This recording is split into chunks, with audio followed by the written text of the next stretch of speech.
exciting. I'm delighted that they're going to get a 2-year extension. Also a little 2-year or 6-year extension part.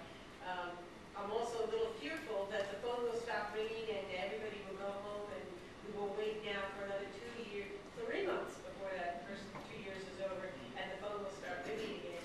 I would really like to find a way to keep the pressure on and let people know that they really have to work on this. We can't get all the work done in the next, basically it's 2 weeks to get all the resolutions through all the committees in the towns.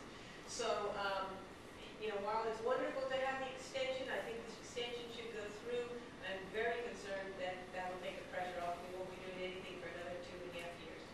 Thank you very much. My name is Welch. I'm here